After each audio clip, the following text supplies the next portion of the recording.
আমাদের অধিকাংশ দলের মতামত ছিল যে আমরা পরিবর্তন করব।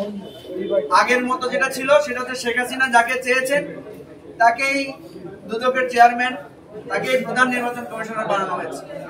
সুতরাং পরিবর্তনের পক্ষে দেখা গেছে বেশিরভাগ লোক।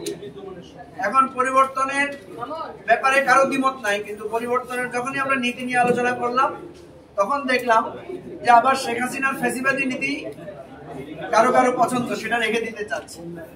সুতরাং আমরা দেখলাম যে বিএনপি আজকে একটা প্যাকেজ প্রস্তাব করেছিল যে প্রধানমন্ত্রীর 10 বছর ওনারা মানবেন যদি আমরা এই যে কমিটির বিষয়টাতে আমরা না থাকি।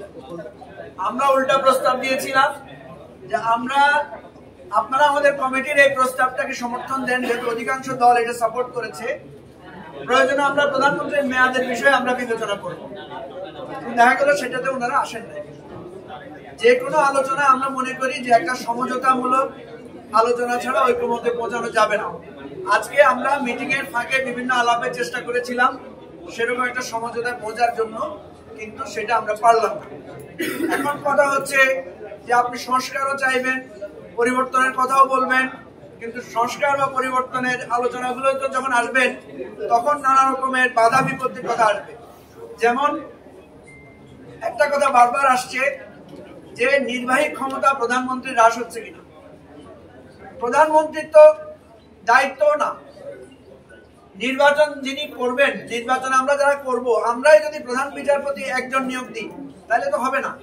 সেই জন্য প্রধান নির্বাচন কমিশনার যদি নিয়োগ দিই তাহলে তো হবে না। সেই জন্য আমরা বলেছি যে একটা কমিটি, যে কমিটিতে প্রধানমন্ত্রী থাকবেন, বিরোধী দলের নেতা থাকবেন, স্পিকার থাকবেন এবং বিরোধী দলের পক্ষ থেকে অন্যান্য দল থেকে একজন প্রতিনিধি থাকবেন। এদের মাধ্যমে যদি দুদকের চেয়ারম্যান, প্রধান নির্বাচন কমিশনার এবং পিএসসি চেয়ারম্যান সহ এই সাংবিধানিক পদগুলোতে নিয়োগ হয় তাহলে তো নিরপেক্ষতাটা কিছুটা হলে রক্ষা হবে। সবচেয়ে বড় কথা হচ্ছে, দেখেন আমাদের দেশের মানুষ বহুদিন দেখে না যে প্রধানমন্ত্রী, বিরোধী দলীয় নেতা, অন্যান্যরা এইভাবে বসে রাষ্ট্রের একটা গুরুত্বপূর্ণ পদায়ন নিয়ে আলোচনা করছেন। এই দৃশ্যটা দেখলেও তো আমরা একটা নতুন টেস্ট পাবো যে আমাদের দেশে গণতন্ত্রের একটা নতুন ধারা চালু হয়েছে।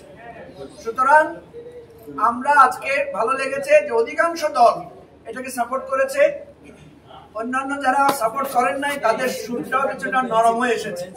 কিন্তু আমরা আবারও বলছি যে আমরা যদি এত আলোচনা, এত আয়োজনের মধ্যে যদি ঐক্যমত্যে পৌঁছাতে না পারি সেটা হবে দুঃখজনক। আমরা চাই যে আমরা যাতে ঐক্যমত্যে পৌঁছাতে পারি। সবাইকে ধন্যবাদ।